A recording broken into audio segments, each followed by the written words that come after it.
नमस्कार। राम मंदिर के चढ़ावा में जिस तरीके से लूट का मामला सामने आया, चोरी का मामला सामने आया, उसको लेकर तमाम तरह की बयानबाजियां होती हुई दिखाई पड़ी। और ऐसे में बाबा बागेश्वर धीरेन्द्र शास्त्री जी का भी एक बड़ा बयान सामने आया और वो बयान कहीं ना कहीं अब चर्चाओं में बनता हुआ दिखाई पड़ता है। और बाबा बागेश्वर जी ने कहा कि बड़े नाम इसमें शामिल हैं, नाम लिया तो मुझ पर आँच आ सकती है, ताकतवर लोग भी नाम लेने से घबरा रहे हैं। ये कहना है धीरेन्द्र शास्त्री जी का, जिन्हें एक बड़ा कह सकते हैं कि धर्मगुरु माना जाता है। बागेश्वर धाम का सबसे मजबूत पिलर माना जाता है। और इसी मामले के ऊपर अब वो जब बयान देते हैं तो कहीं ना कहीं विवादों में फंसते हुए दिखाई पड़ते हैं, क्योंकि उनके बयान के ऊपर आज़ाद समाज पार्टी के प्रमुख और नगीना से लोकसभा सांसद चंद्रशेखर आज़ाद ने एक बड़ा पलटवार किया है। हालांकि उन्होंने नाम नहीं लिया, लेकिन नाम ना लेने के बावजूद भी उनका जो निशाना है वो सीधे तौर पर बागेश्वर बाबा जो है धीरेन्द्र शास्त्री उनके ऊपर है। और उन्होंने सोशल मीडिया पर पोस्ट करते हुए लिखा है और इसमें उन्होंने ढोंगी बाबा कहकर उनकी आलोचना कर दी है। आपको बता दें कि जो नगीना सांसद चंद्रशेखर आज़ाद का ये बयान जो है वो बाबा बागेश्वर धीरेन्द्र शास्त्री के बयान के जवाब में आया है, जिसमें उन्होंने राम मंदिर से जुड़े कथित घोटाले के दोषियों का नाम लेने से इनकार करते हुए जान के खतरे का हवाला दिया था। आपको बता दें इस पूरे मामले के ऊपर अब चंद्रशेखर आज़ाद ने मोर्चा खोल दिया। उन्होंने बड़े लेवल पे इस बयान के ऊपर अपना पलटवार किया है और आज़ाद ने सोशल मीडिया प्लेटफॉर्म पर लिखा है, दूसरों के जीवन के गहरे राज उजागर करने का दावा करने वाले ढोंगी आज राम के नाम पर हुए इतने बड़े घोटाले के दोषियों का नाम बताने से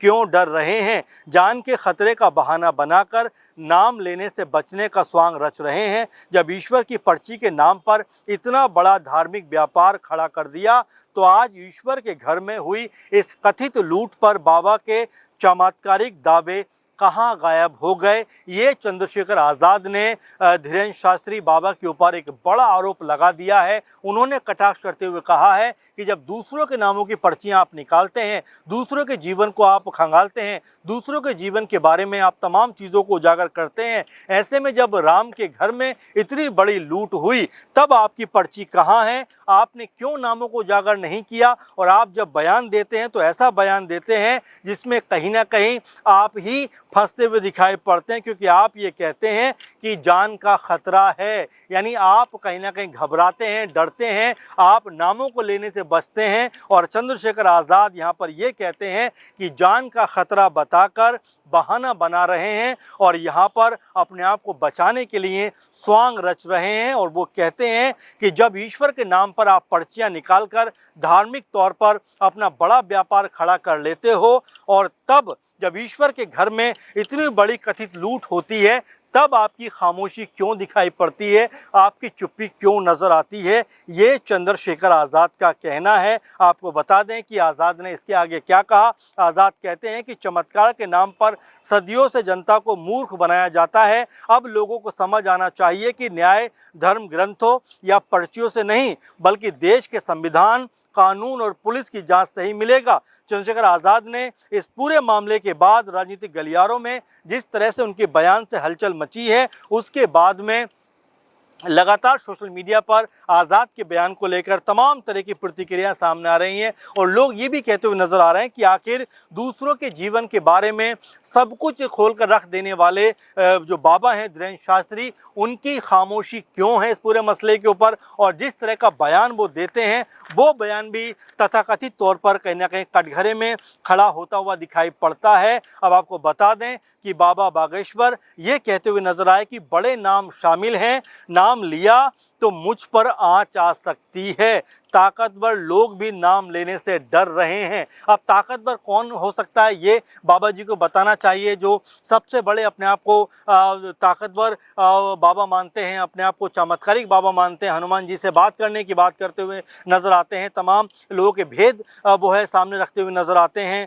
और ऐसा चमत्कार दिखाते हैं जिससे लोगों का बिलीव उनके ऊपर बढ़ता हुआ दिखाई पड़ता है। लेकिन अब जब राम के नाम पर इतनी बड़ी लूट हुई है तो आखिर धीरेन्द्र शास्त्री क्या यही कहकर चुप हो सकते हैं कि ताकतवर लोग हैं इसलिए वो नहीं बोलेंगे? अब जरा भगवान के साथ में जो कम्युनिकेट करता होगा उससे बड़ा ताकतवर नेता कौन होगा, इसके बारे में भी उनको बताना चाहिए। और यही बात अरविंद केजरीवाल ने भी कही कि ना सिर्फ बाबा बागेश्वर बल्कि ब्रजभूषण सरीखे नेता जो मजबूत छवि के नेता माने जाते हैं वो भी इस पूरे मुद्दे के ऊपर जिस तरह से चुप्पी साधे बैठे हैं, जिस तरह से हिम्मत नहीं दिखा पा रहे हैं, वो भी सवालों के घेरे में आता है कि आखिर क्यों ये जो लोग हैं ये क्यों नाम लेने से बच रहे हैं। अगर इनको पता है तो इनको नाम बताने चाहिए। और जिस तरह से ये बात कहते हैं कि उनकी जान पर खतरा आ सकता है, तो क्या वो इतने बड़े नाम हैं जो इनकी जो है ज़िंदगी में जो है बहुत बड़ा असर डाल सकते हैं, ये भी इनको यहाँ पर बताना चाहिए। क्योंकि जब अपनी गद्दी पर बैठे होते हैं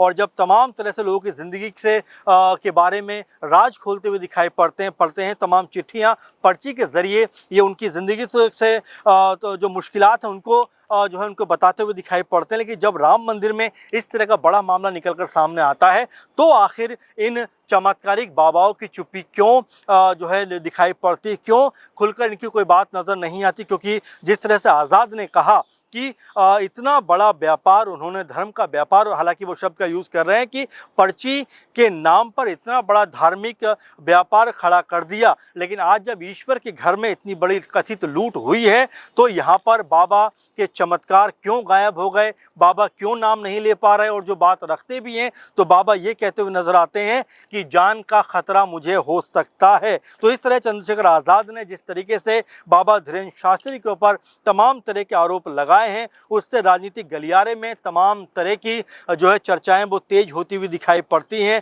कई विपक्षी नेताओं ने भी धीरेन्द्र शास्त्री की चुप्पी पर सवाल उठा दिए हैं और कई ने ये कहा है कि आखिर उनकी कोई पोस्ट इस पूरे मामले पर क्यों नहीं आ रही। और यहाँ पर चंद्रशेखर आज़ाद ने खुलकर जिस तरह से बाबा धीरेन्द्र शास्त्री के ऊपर हमला बोला है, हालांकि नाम नहीं लिया, लेकिन जिस तरह से उन्होंने पूरी की पूरी बात को रखा है वो सीधे तौर पर धीरेन्द्र शास्त्री जो बाबा हैं उनके ऊपर जाती हुई दिखाई पड़ती है। और यही वजह है कि आज़ाद लगातार सामाजिक न्याय, दलित अधिकार और भ्रष्टाचार जैसे मुद्दों पर सक्रिय रहते हैं। उनका ये बयान भी उसी क्रम में देखा जा रहा है जिसमें उन्होंने जनता से अपील कर दी है कि अंधविश्वास से ऊपर उठकर संविधान और कानून पर भरोसा रखिए। ऐसे जो बाबा हैं जो अंधविश्वास के सहारे अपना बिजनेस खड़ा करते हुए दिखाई पड़ते हैं, लेकिन जब सही मुद्दों पर बोलने की बारी आती है तो इनकी ज़ुबान सिलती हुई दिखाई पड़ती है, इनकी खामोशी जो है वो नज़र आती है। अब जिस तरह से धीरेन्द्र शास्त्री के ऊपर चंद्रशेखर आज़ाद ने ये बड़ा हमला बोला है उसके बाद हो सकता है कि उनके ऊपर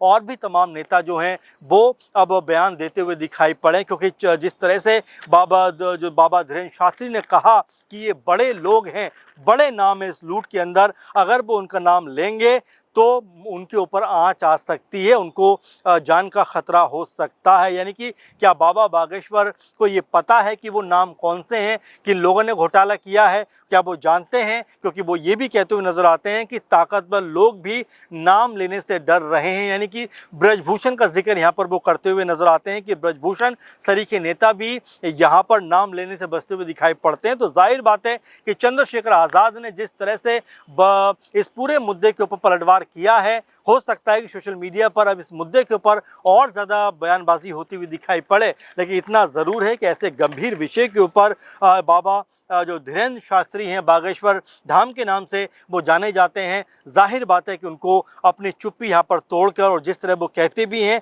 कि अगर मैंने नाम ले दिया तो बड़ी मुश्किल में फंस सकता हूँ, तो अगर उनको नाम पता है तो यहाँ पर नामों को उजागर करना चाहिए। इसको लेकर आपकी क्या सोच है, कमेंट ज़रूर करिए। फिलहाल के प्रोग्राम में बस इतना ही। आप लगातार जुड़े रहिए, अपने सुझाव, अपनी प्रतिक्रिया हम तक पहुँचाते रहिए। फिलहाल के प्रोग्राम में बस इतना ही। नमस्कार।